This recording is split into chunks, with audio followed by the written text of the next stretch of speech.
ये मूवी सच्ची घटना पर आधारित है, इसे मिस मत करना। तो मूवी की शुरुआत में हम एक कपल को देखते हैं। ये अपनी गाड़ी से एक लड़की की डेड बॉडी निकालते हैं, फिर उसे दफना देते हैं। इस दौरान जेन बहुत डरी हुई थी, लेकिन इसे अपने हस्बैंड के साथ देना पड़ता है। इन्हें लाश को ठिकाने लगाते हुए सुबह हो जाती है। जेन अब भी खौफ में थी, पर कैमरून इसे ना डरने को कहता है और ये चले जाते हैं। फिर सीन शिफ्ट होता है और हम एक लड़की को देखते हैं। ये यहाँ लिफ्ट के लिए खड़ी थी। कुछ देर बाद एक गाड़ी यहाँ आती है। ये लिफ्ट का इशारा करती है। इधर गाड़ी में वही कपल था जिसे हमने मूवी की स्टार्टिंग में देखा था। कपल इसे लिफ्ट दे देता है। लड़की अपना नाम कॉलिन बताती है और ये अपने फ्रेंड के बर्थडे पर उसे सरप्राइज देने जा रही थी। ये गैस स्टेशन पर रुकते हैं। कॉलिन वॉशरूम चली जाती है। तभी कैमरून डिक्की से बॉक्स निकाल गाड़ी के अंदर रखता है। खैर फिर ये आगे बढ़ते हैं। कैमरून कहता है हमें हाईवे के दूसरे साइड जाना होगा, उसे वहां कुछ काम है। कॉलिन मान जाती है, जिससे ये गाड़ी एक सुनसान जगह पर ले आता है। कॉलिन बाहर टहलने लगती है। तभी कैमरून चाकू इसके गर्दन पर रख देता है और इसे ना चिल्लाने को कहता है। फिर इसके हाथ पर बांधकर इसके सर को उस रास्ते में ये एक जगह रुक के खाना खाते हैं। पर जेन डरी हुई थी।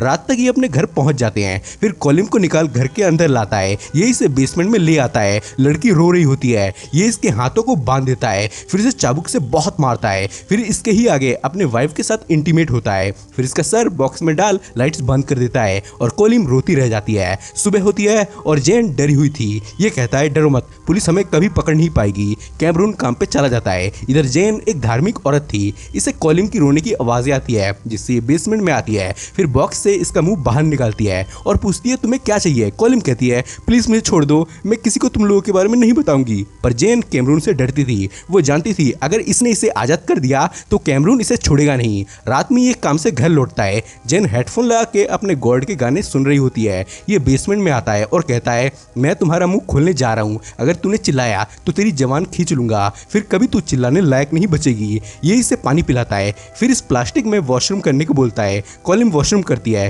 फिर ये इसे ब्रेड खिलाता है। इसके बाद वापस इसे चाबुक से बहुत पीटता है, जिसकी आवाजें जेन सुन रही होती है। कैमरून बेचारी लड़की पर बहुत अत्याचार कर रहा था। सोते वक्त जेन कहती है कि मुझे बहुत डर लग रहा है, अगर वो किसी दिन भाग गई और पुलिस को उसने सब कुछ बता दिया तो क्या होगा। कैमरून कहता है ऐसा कभी नहीं होगा, वो जिंदगी भर हमारे कैद में ही रहेगी। जेन इससे वादा करने को कहती है कि वो कभी उस लड़की के साथ इंटीमेट नहीं होगा। कैमरून हिचकिचाते हुए प्रॉमिस करता है। खैर ये एक बड़ा बॉक्स बनाता है। फिर लड़की को बॉक्स के अंदर डालता है और उसे बंद कर देता है। बेचारी चीख रही होती है, पर इसे कुछ फर्क नहीं पड़ता। ऑक्सीजन अंदर बाहर पास करने के लिए इसने एक सिस्टम बनाया हुआ था। ये लाइट्स ऑफ कर देता है। बेचारी अंदर तड़प रही होती है। रात में इसे सपना आता है कि अगर वो अपने पिता की बात उस दिन मान लेती और अकेले दूसरे सिटी जाने का डिसाइड ना करती तो आज ये यहाँ नहीं होती। इधर कॉलिन के मॉम डैड अपनी बेटी की मिसिंग रिपोर्ट पुलिस स्टेशन में लिखाने आए थे, पर पुलिस कहती है वो एक 20 साल की लड़की है, वो पक्का अपने आशिक के साथ भाग गई होगी। इधर फैक्ट्री में जब कैमरून काम कर रहा होता है तब जेन यहाँ आती है और इसे गुड न्यूज देती है कि वो प्रेग्नेंट है।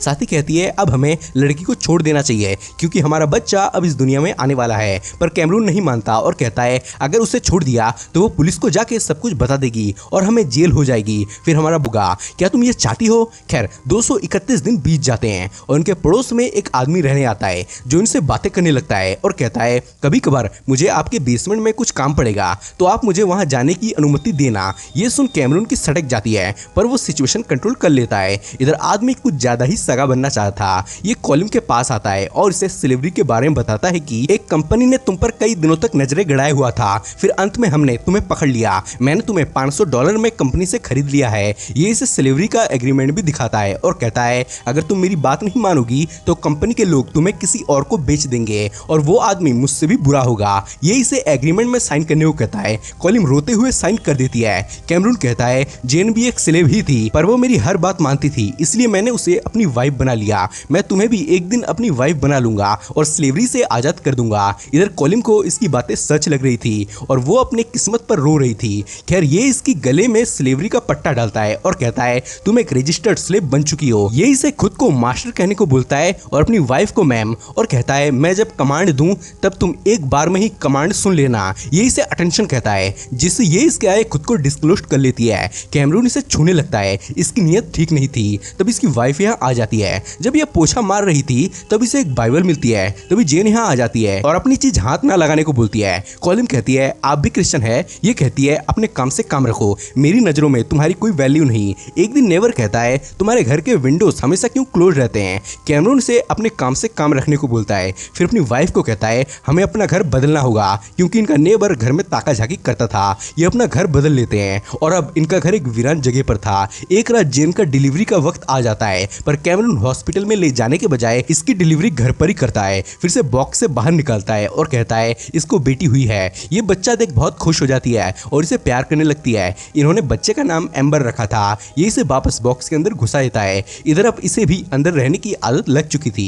खैर 683 दिन बीत जाते हैं और अब बच्ची थोड़ी बड़ी हो चुकी थी। कॉलिम इनके लिए खाना लगाती है, तभी जेन कॉलिम की चुगली करती है और इसे आलसी और कामचोर बताती। कैमरून लड़की को चाबुक से बहुत पीटता है और ये अपने गॉड को याद करने लगती है। एक दिन कैमरून इसे कहता है एक वीक पहले कंपनी की एक स्लेव भाग गई थी और वो डायरेक्ट पुलिस के पास हेल्प मांगने गई, लेकिन पुलिस वाले हमारी कंपनी से मिले हुए थे। उन्होंने लड़की को कंपनी के हवाले कर दिया। फिर कंपनी वालों ने लड़की के हाथ पैर काट उसे अपाहिज बना दिया। ये सुनिए बहुत घबरा जाती है। कैमरून ने इसे ये झूठी कहानी इसलिए सुनाई थी ताकि कभी भागने की ये सोचे तक ना। एक दिन ये इसे लकड़ काटने के लिए जंगल में लाता है, फिर कुल्हाड़ी से लकड़ियां काटने लगता है। कॉलिम कहती है वो अपने पेरेंट्स को एक बार देखना चाहती है, प्लीज मुझे एक बार घर ले चलो। ये कहता है ये कंपनी के पॉलिसी के खिलाफ है, कंपनी स्लेव्स पर कभी भरोसा नहीं करती। तभी कुल्हाड़ी गलती से इसके पैर पर लग जाती है, ये जख्मी हो जाता है। तभी इसे भागने का सुनहरा मौका मिलता है, लेकिन कैमरून ने इसे इतना डरा दिया था कि ये नहीं भागती और इसके चोट पर कपड़ा बांधती है। फिर घर पर इसकी मरहम पट्टी करने लगती है, पर इसकी वाइफ इसे डिनर लगाने को कहती है और खुद इसके पास बैठ जाती है, क्योंकि इसकी वाइफ को शक था कि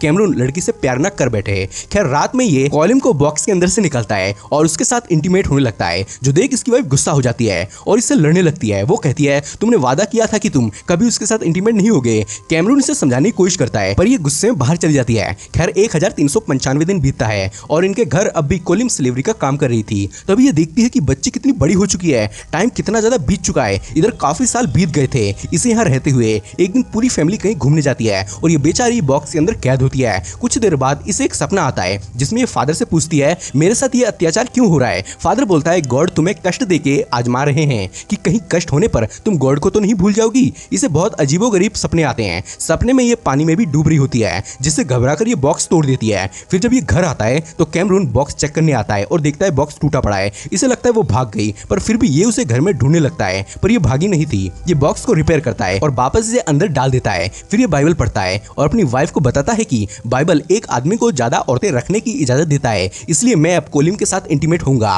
और अब तुम भी मुझे नहीं रोक सकती। ये कहती है गॉड हमें नरक में डालेगा क्योंकि हमने इस लड़की के साथ बहुत ज्यादा गलत किया। ये कहता है गॉड ने ही लड़की को स्लेव बनाना चाहा था, इसलिए तो ये हमारी स्लेव है। ये गॉड का ही प्लान था। एक दिन कॉलिम को ये अपनी बेटी से मिलवाता है। एक बार जब जेन बर्तन धो रही थी तो इसे कॉलिम की चीखने की आवाज आती है। आज फिर कैमरून उसे चाबुक से पीट रहा था। जब ये काम पर चला जाता है तब ये कॉलिम को बाहर निकालती है, फिर उसे बाइबल पढ़ाती है और उसके साथ अच्छा बिहेव करती है, जो कॉलिम को बहुत अच्छा लगता है। खैर 2135 दिन बीतते हैं, यानी इसको यहाँ रहते हुए 6 साल बीत गए थे।